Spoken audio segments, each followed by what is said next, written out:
This meeting is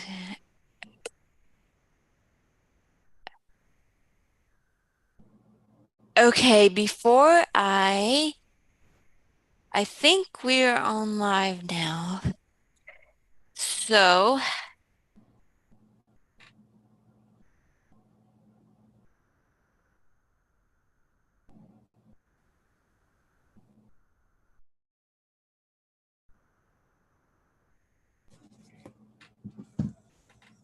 how how are you today, Josh?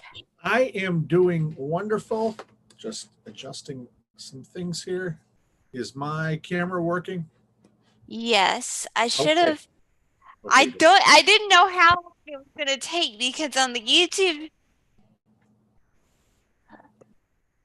All right, there, I'm trying to switch to my good camera. Come on, start the video. Oh, there we go. Okay. Okay, sorry folks. We are now live. This is the first time we have done this in a while, and the first time with the new setup. Um, we are experiencing some difficulties because the tutorial said I was gonna have to put in some kind of key, and then it was gonna say like, "Are you ready to?" and submit it before we went live, and then it was like, "You are live." That's life. That's life. Um, welcome to Wheel with It. I am your host, Devon Readers, and today we have Joshua Shea with us. How are you today, Josh? I am doing fantastic, Devin. Thank you so much for inviting me on your show. Tell us about yourself, and then we'll go from there. Alrighty. Well, like you said, my name is Joshua Shea. For 24 years, I was a pornography addict. For 22 years, I was an alcoholic. 8 years ago, I got myself into recovery and I was able to kick both of those addictions. I have been addiction free and relapse free from porn and alcohol for a little over 8 years now. Yay, And congrats. thank you. 5 years ago, I started writing about my issues and started writing about porn addiction specifically. I've written 4 books to this point, and I've done the TED Talk thing. I've spoken with colleges and churches and libraries giving presentations. Yeah, I try to spread information as much as I can about pornography addiction. And for the last 2 years, I have been both a pornography addiction and a betrayal trauma coach. That's how I make my day to day living now. So, can you, first of all, tell us some of the statistics on pornography for both men and women and how destructive it can be? Absolutely, absolutely. And keep in mind that a lot of these statistics are before the pandemic started. During the pandemic, a whole lot of research Yes. basically came to a halt. Perhaps the scariest, there are two statistics that stick out to me. The first one is from 2016, so it's already 6 years old, and it's that in the United States, across the board, men, women, old, young, no matter who you are, 18% of people in the United States reach the definition of pornography addict. And if you boil that down, even more scary to me is that 32 to 33% of men who are in the 18 to 30-year-old age group, so this is 30 men who are 30 years old or younger, 32 to 33% said in one survey that they believed they either had a problem with pornography, that they were developing an addiction to pornography, or they had a full-blown addiction to pornography. That's 1 out of 3 men under 30 years old who in 2016 said they had an addiction, and it's even more. I'm sure it's even more now. To me, these statistics show that we need to start talking about this. And a one that I just saw recently, which applies to both men and women, which I think is fascinating. I just read a study the other day that talked about people getting divorced and what they do to try to save their marriage or what they do to try to make things better in the marriage. And a lot of people will try, if their sex life is not as active or as interesting, or I don't know, as they hoped it would be, when they introduce pornography into their sex life, they become 3 times more likely to get a divorce than if they did not introduce porn into their sex life as a married couple. Now, obviously, they're not getting divorced just because of the pornography, but I think that says a lot that you are 3 times more likely to get divorced if you bring porn into your marriage. I'll tell you, Devon, I've never read a single statistic, I've never read a single report that ever says pornography is good for you. People ask me all the time, can't pornography be healthy? And that answer is, if it is, I've never seen it, a scientific report saying so. So what about pornography and like long distance relationships? Are there any um Well, there's a lot of people who ask, one of the questions I get asked the most is, so whether it's long distance or close, is it okay if I take sexy pictures and send them to my boyfriend or girlfriend? Is it okay if, or if they're living together, is it okay if my husband and I, or my wife and I make sexy videos with each other and make porn? And I always say the same thing. I think that the making act of it can be very sexy. I think making the porn, if you're talking to your boyfriend or girlfriend like over Zoom, and you're doing sexy things, that can be very good for the relationship. That can build an emotional intimacy. But don't save what you've made. If you make sexy pictures, well, do a video of you making the sexy picture, have it streamed live, have them there talking to you. Because really, if you are making pornography for somebody, even if it's your partner, you're still making pornography. They're still using it like it's pornography. If he or she is going to masturbate to pictures of somebody else tomorrow because you didn't send anything, and today they're masturbating to pictures of you, that's the same thing. And people sometimes think, oh, well, we're a couple, so it's different. So, well, what happens when you break up? Does it suddenly become pornography if you still have it? What if you gave it to your next door neighbor?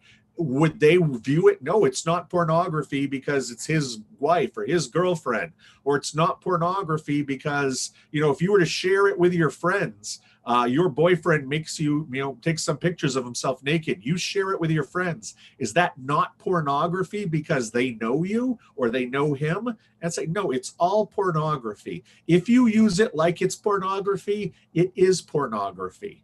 Have fun making the stuff. Enjoy making the stuff. That's the sexy part. That's the creative part. That's the part where you can bond and get close together. But after you and your partners are done making this stuff, destroy it because it can be used as pornography.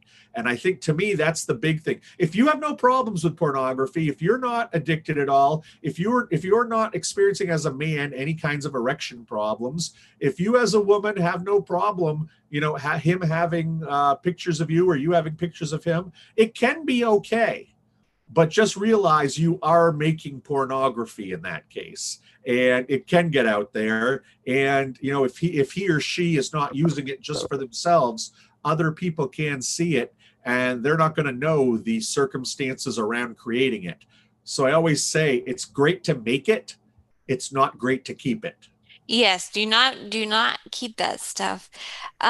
So when did you first realize that you were uh kind of addicted to pornography? The moment that I saw, I mean, I had seen naked people on things like HBO when I was a little kid. But when I was 12 years old, my cousin showed me some hardcore pornography magazines the first time, and it was just like a light shine down. I mean, people say, "How fast were you a porn addict?" And after I saw hardcore pornography, I was a porn addict that day. I really was, and it was. I knew immediately I had found something special. I knew immediately that I had found something that was going, and I don't even know what, a 12-year-old's thinking is like anymore, but I knew that I had found something that was going to be a big part of my life.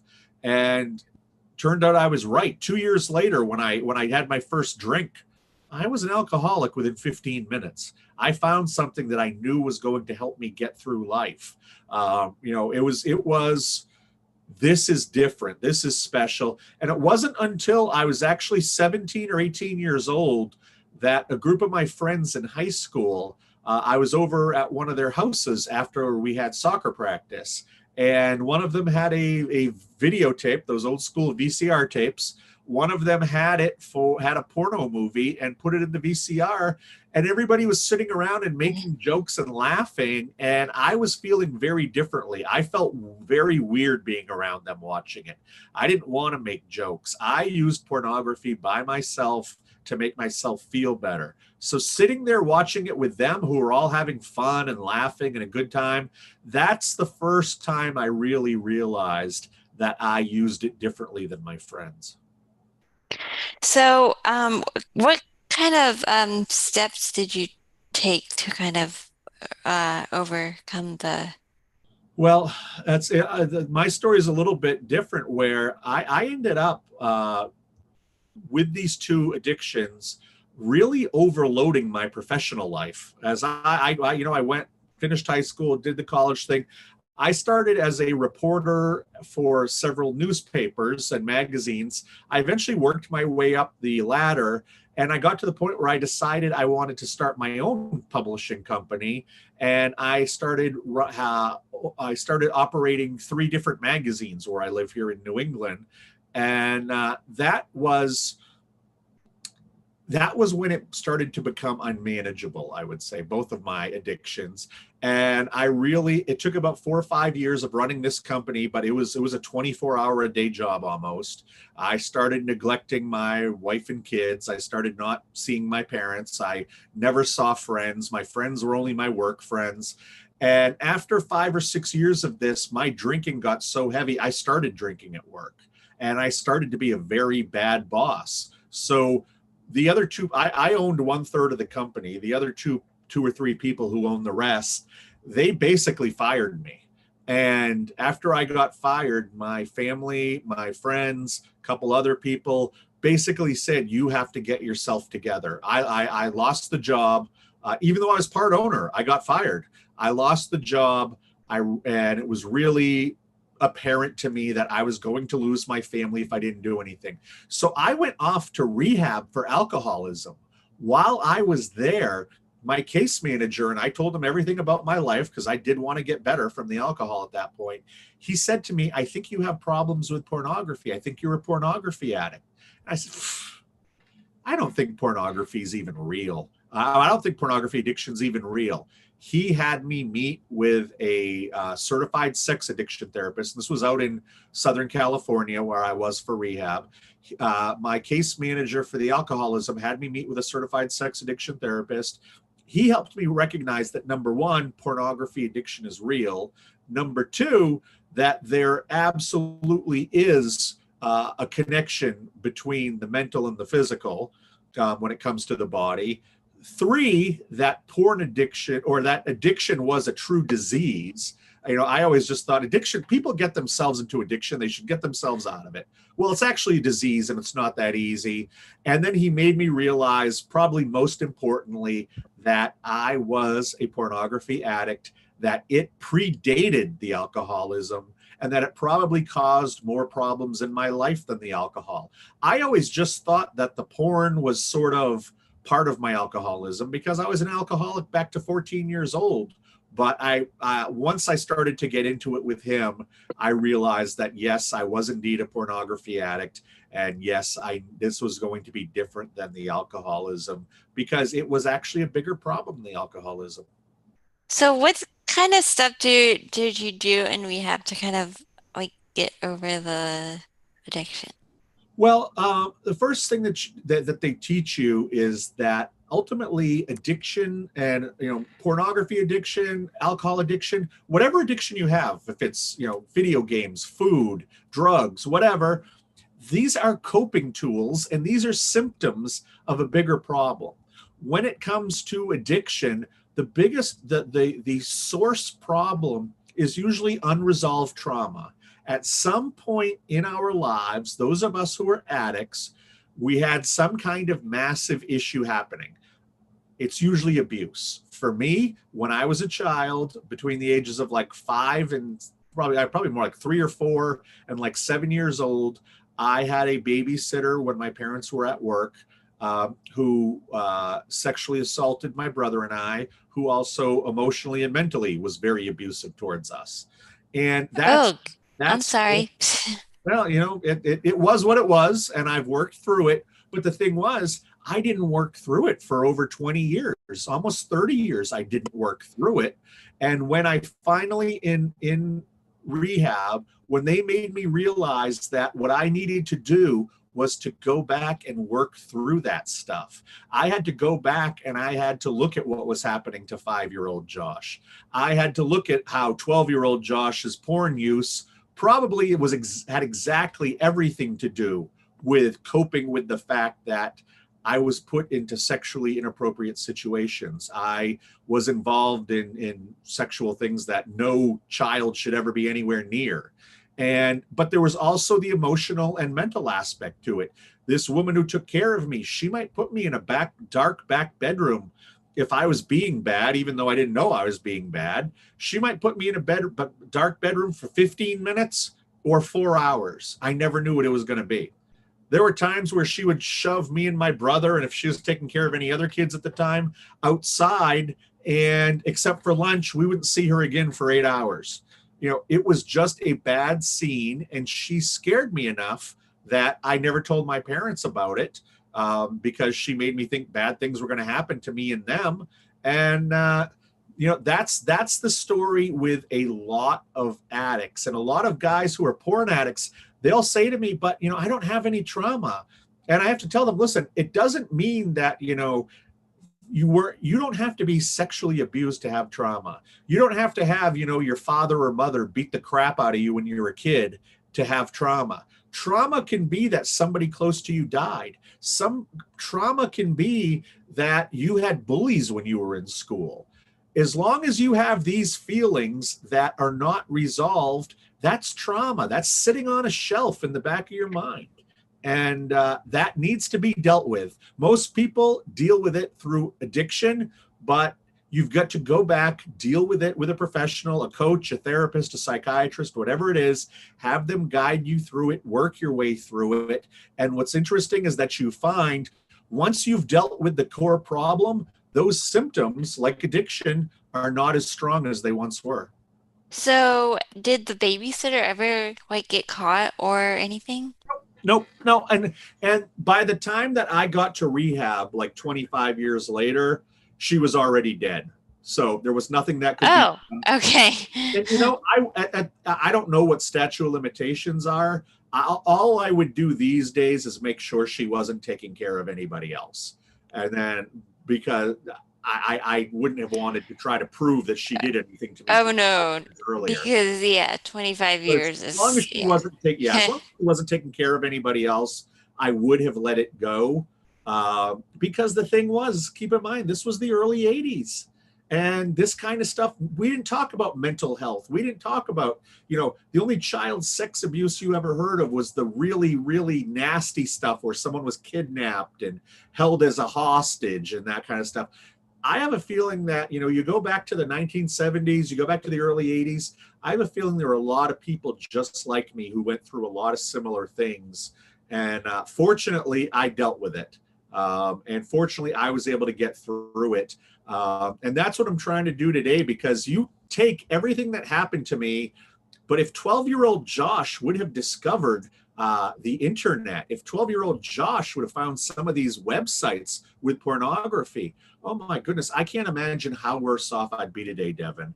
We give every kid the most magical porn computer ever created with their cell phone or their smartphone, and we don't give them any guidance. It's like, here's your phone, go out, have a good time in the world. And they can, if you can, it's a joke, but if you can spell, man, sex, girl, man, sex, woman, you can find it. And gee, I would think anybody who's 10 years old can spell man, sex, and woman. Yeah, I mean, talk to me a little bit about the phones, and how like they've become so bad because You know, I the, mean, I have a phone right here, but yeah, um yeah. Well, the thing is, For years and years and years, creating pornography was expensive.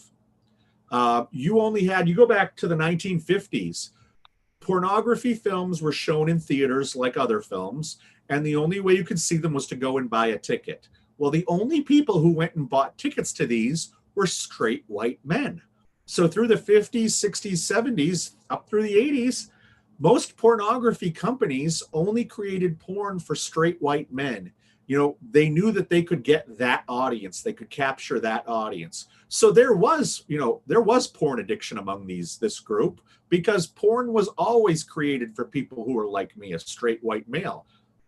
Fast forward to the mid to late 90s, when the internet, and high speed internet more specifically, started catching on. Now that you can start streaming video, well, gee, you can get all kinds of people to watch. You and I sitting here miles apart from each other could literally cast a movie, could edit a movie, and could get a movie out tonight that's pornographic, because you can do everything remotely now.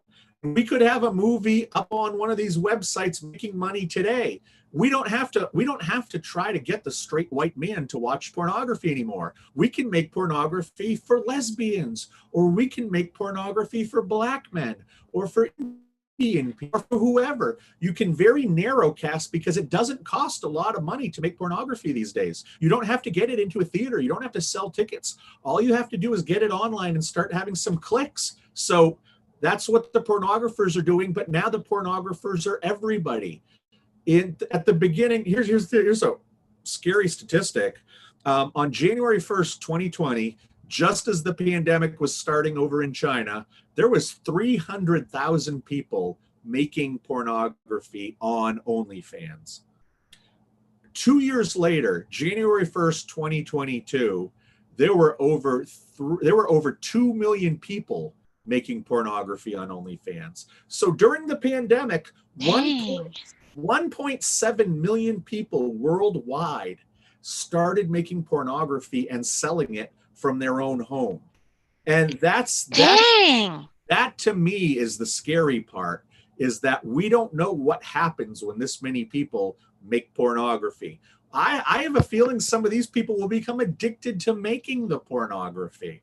And we live in a world, Devon, when you think about it. When I was in high school, there was no internet, so there was no social media. If this sexy cheerleader girl and the super buff football quarterback who were dating each other, if they had gone to the beach and someone took a picture of them, and him in his short shorts and her in her bikini, that would have been passed around at school like it was money. People would have been paying to see that picture. That was in the mid 90s. Now, fast forward, 25 years, and all of a sudden, every kid who's 16, 17 years old who has Instagram is almost expected to have these half-naked pictures of yourself.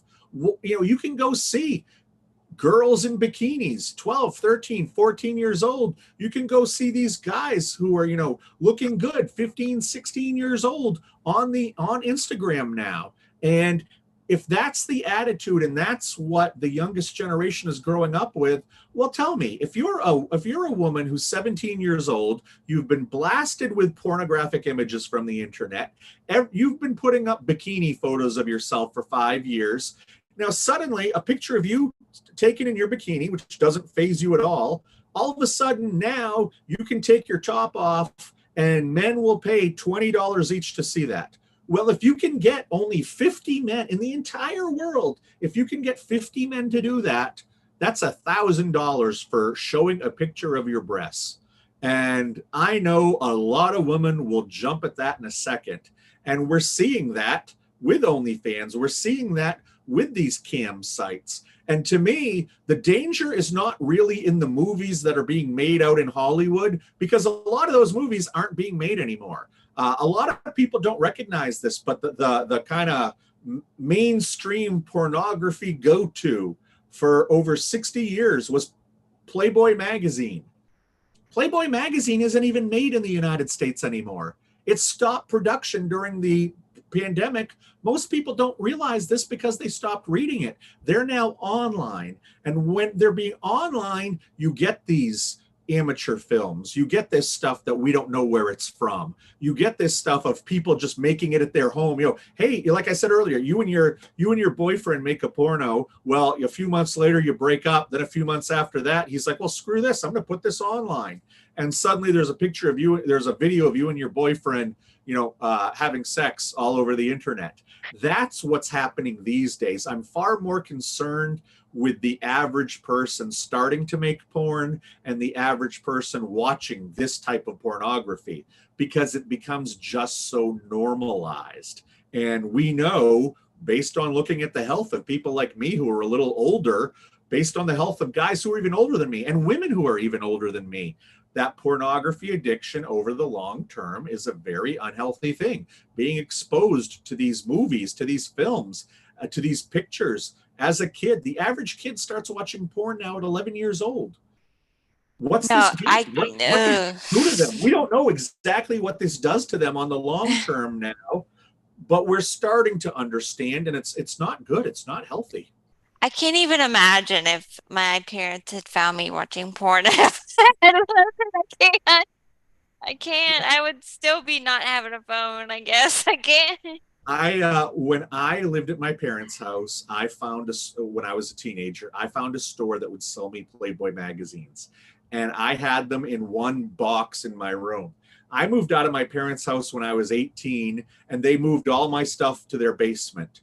My mom was cleaning out my basement when I was 24, and she said, "I found a box that had 10 Playboys in it. Do you want to explain this to me, young man?" And I'm like, "Young man, I'm 24 years old. I've not lived at home for 6 years." She's like, "You had pornography." I was like, 6 years after moving away.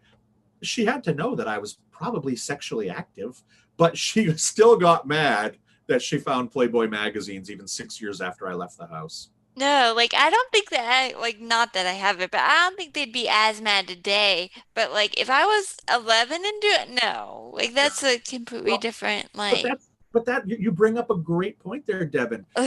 What we need to do is recognize 11 and 12-year-olds are starting to watch porn. So if you have children who are 11 or 12, you have to talk to them about it. And so many parents I talk to either think that if they put filters on their kids' phones or kids' laptops, that's going to be okay.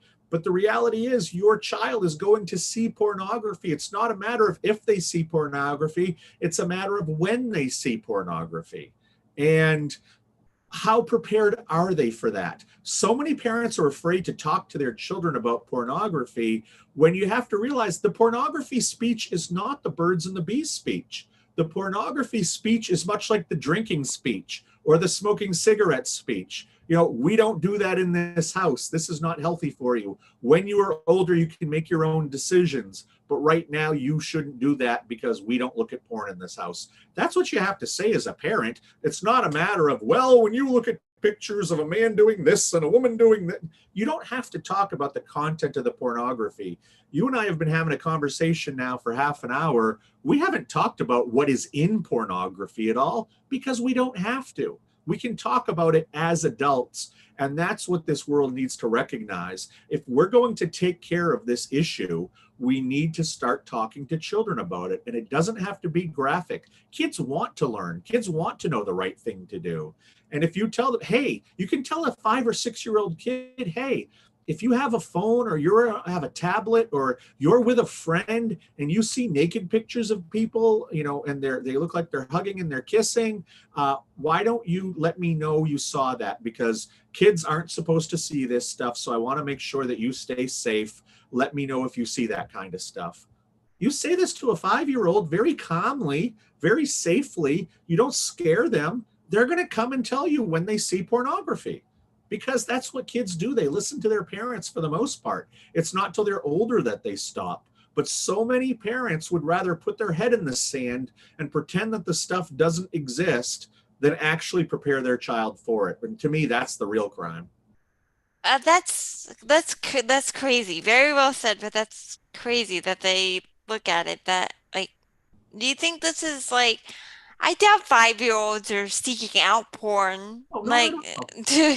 No, not at all. But how many times have you been on a website and something sexy pops up, or something that looks like it could be pornography pops up as an ad? And you click on that, and you click on the ad from there and the ad from there, and it's not hard with a couple of clicks to end up on a pornography site. And if there's a 5-year-old kid who's curious, they can probably find porn on accident, but very easily. There are so many sex advertisements now. Oh my God. Like, Yeah, I've had to it's a like really huge work to industry. like filter those out because I don't like to look at them, and Well, I'm like, I don't that, want to know about what other people do. no, Like, no. and that's the case of TikTok. One of the things I hear now, I'm coaching, porn addicts a lot now, and they're like, I always start with TikTok. I'm on TikTok and I see a pretty girl. I'm on TikTok and I see a guy working out. Depending on what they like, and then then I starts to take over. It's like you can actually make your TikTok stream not have pornography or sexy images in it. You have to work at it a little bit, but you can. I look at TikTok. I don't have any of those images because I worked my feed and I curated my feed so I wouldn't see that kind of stuff Yeah, because I'm not interested in it. it takes a few days, but I've done it myself. You Yeah. can curate all the bad stuff out. You just have to skip Yeah. the one, and you have to skip and or block the ones that, are bad. Absolutely. It takes work, but I look at my TikTok, I don't worry that some, girl bouncing around is going to be on there. I don't worry that I'm going to see some kind of sexual images. I don't get triggered very much anymore, but that's because I also make sure that I avoid the kind of things that once triggered me. People talk about, oh, how do I get over porn addiction? Well, you never truly get over porn addiction. You get wired a certain way, but what you can do is you can deal with that trauma of why you became a porn addict, and then you can have some tools to stay away from it, and some cognitive behavioral tools or some dialectical behavioral tools that help you to stay away, and you learn how to stay away from it. And that's what I've had to do. And I just wish that back in the early 80s somebody would have been talking to 5-year-old Josh about this, or 10-year-old Josh about this. Maybe I would have still ended up a porn addict, I don't know. But I never really had any information that suggested it was bad. I didn't use drugs. I got that message. They told me not to run away if I saw cocaine, run away if I saw heroin. Well, I never used drugs in my life that were like that. Clearly I got the message. What if I had been given a message about pornography? Would I have stayed away? Or would I have at least, I probably would have been curious, but would I have at least not ended up being an addict? I don't know, but that's why I'm out there talking about this stuff now. If I can help a few more people, whether they're parents with their kids or whether they are, 15 or 18 or 22, just getting into it, if I can help a few people, that makes me feel great, because nobody was really able to help me because nobody was talking about this back then, and nobody was talking about mental health back then, much less things like pornography. So yeah, you're absolutely right. I don't want to watch those things either, but I've got to be out there telling people these can be very harmful for you, if depending on exactly who you are. So, do you have any statistics on, because do you watch that show 48 Hours at all, that murder mystery show? Yeah. They did a whole thing on OnlyFans basically, and the amount of money that people can make on OnlyFans is so crazy. I was like, and this was a joke, and I was like, well, the paper go on and do this, you know, go on OnlyFans. People are making gods of money on OnlyFans. Are there any statistics about how much OnlyFans make? Well, because it's a privately owned business, and because it's based out of the UK, there are not many statistics there unless the actual creators share how much money they make, and that's where we can see the money being made. And like I said, that example I gave a few minutes ago, where a girl drops her top and 50 guys spend $20 on it, and that's $1,000. There are people who are making $5,000 to $10,000 a day doing this. There A are day? a day doing, absolutely, because think about it. if I make, let's say I make a porno video of myself masturbating, not that anybody would want to watch that, but if I make that video and then I charge $25 and 400 people are into it, 400 people is not a lot of people in this big wide world. If 400 people are willing to spend $50 for my video, I've just made $20,000. Oh my gosh, like that is And just if let's say, one of the things that people who are very big with OnlyFans do, they actually, it's not that they try to hide it at all. They start with people they know, because people are more apt to purchase. If it's that girl who was super pretty in high school, or that man who was super handsome in high school, if suddenly they decide they're going to do OnlyFans, well, who's going to want to watch more than the people they went to school with? So let everybody know you went to school with, hey, I'm naked online. I guarantee you're going to have quite a few people paying up, because 30, 40, $50 isn't really that much money. And if this was a girl who, like, I had a crush on, or I thought was beautiful, or if it's a guy that a girl was, just pining over in high school, now they're available online naked in a video for $50. I can finally see what my crush or this person I like, what they look like. That's easy money in a lot of cases. So you can, yeah, you could make a $50 video, sell it to 400 people, and boom, there's $20,000. You know, it's oh it's wow. I it, really it hope we don't have any problems with this live stream because I think this is one of the best interviews I think we've done because it's so informative but scary at the same time. well, that's the thing, is that, it's one of these things that a lot of people don't want to talk about it, because it's we've been taught as a society not to talk about sex, not to talk about, or good normal people don't talk about sex. Good normal people don't talk about nudity. We don't talk about these things. And what is pornography? It's naked people doing naked people things. It's sexy people doing sexy people things. It's sometimes it's the people next door putting a video up online and you watching it.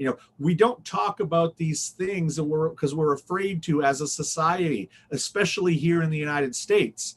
And it's just one of these things where it's a shame, because until we can grow up and talk about sex and talk about pornography addiction is always going to be a very quiet side thing that people are suffering with. And that's why I'm out there talking about it. And I wish there was more people. I got onto TikTok in December of last year, and people are watching this in the future. We're shooting it in July of the following year. So I've only been on TikTok 6 months, and I've got 100,000 people who want to hear what I have to say. Dang. That's that's a that's amazing to me. I've got over 100,000 people who want to hear what I have to say. We are so starved for information, and younger people in school are so starved for information. You go to a health class or whatever, hygiene class or whatever they call it these days in high school, they'll talk to you about drugs and alcohol. They'll talk to you about eating disorders. They'll talk to you about these kinds of things, but they won't talk about sexually based addictions. And it's not just porn. There's obviously the big one is, intercourse addiction is the big one. That's what most people, when they say sex addiction, it's about intercourse addiction. But things like voyeurism, things like exhibitionism, that are also sexual addictions that certain people have, that we need to deal with. When I was after I went to rehab for alcohol in 2014. I learned about my sex addiction, my porn addiction. Then I came back home to New England, and I was in therapy for about 7, 8 months. And then my therapist said to me, I think you would benefit going to another rehab for porn addiction. And I was like, okay, you think so? She's like, yes, because you haven't used in a while. So it might be a good thing to go do that. I went off to that rehab, and I hadn't touched porn in 7, 8 months at that point. And I could see people who were just coming off of it and just how major a problem this was. just how insidious this addiction was. And it felt so good to be around people not being judged, not being embarrassed, not feeling awkward because we all had the same problem. And that's why I'm out there talking these days. That's why I offer my coaching, is because I know how rough it is out there. And I think that along with going through all the certifications and learning the professional side of things, I also did it, on my own, and I had to go through these rehabs. I had to learn this. And people out there who are listening to us right now, if they don't believe that pornography addiction is real, it is absolutely real, and it was probably, like I said earlier, worse than my alcoholism as far as the problems it caused. And I think a lot of it was because nobody talked about sex when I was younger. Nobody talked about pornography. Nobody talked about what it could do to you. And yes, 4 out of 5 people will not become addicted. But for that 1 out of 5, that's still a lot of people. We need to get this information out there. That's crazy, but that's good. Is good. Is there anything else you would like to add before we go? All I want to tell people is that don't tell yourself there's no way you could be an addict. If you look at my clients, they range in age from 18 years old up until the 60s. When I was in rehab and also doing other things, I've met people, I know that there are porn addicts as young as the early teens. There are porn addicts into their 80s. That's men and women. It's not just, a certain type of person. It is professional people, lawyers, doctors, nurses, teachers. Anybody can be a porn addict. And if you're asking yourself, do I have a problem with porn? Odds are you do, because I bet you don't ask yourself, do I have an addiction to vacuuming? Do I have a do I have a problem with showering? No, you don't. You don't ask yourself if you do. If you're asking yourself if you have a problem, you probably do.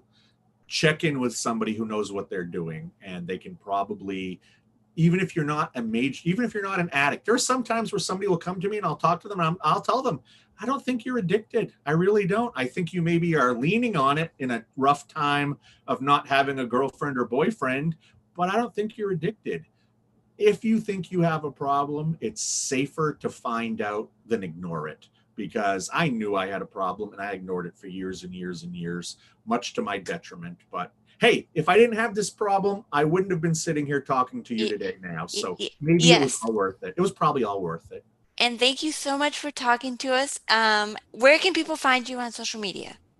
Yeah, absolutely. TikTok's the big place now. My handle there is that corn coach, corn with a Q, because you can't say the P word on on TikTok. So it's that corn coach. Yeah, I was titling the stream and I was gonna be like, how to beat porn addiction, but I'm like, can we say that? No. So I just put Oh, no, addiction. corn is a code word that we use on Yes. TikTok. You can find me on Instagram at the letter P as in pornography, P addict recovery. And then my website is the same thing, paddictrecovery.com. Okay, and all those links will be in the show notes. And thank you guys for listening. We will see you next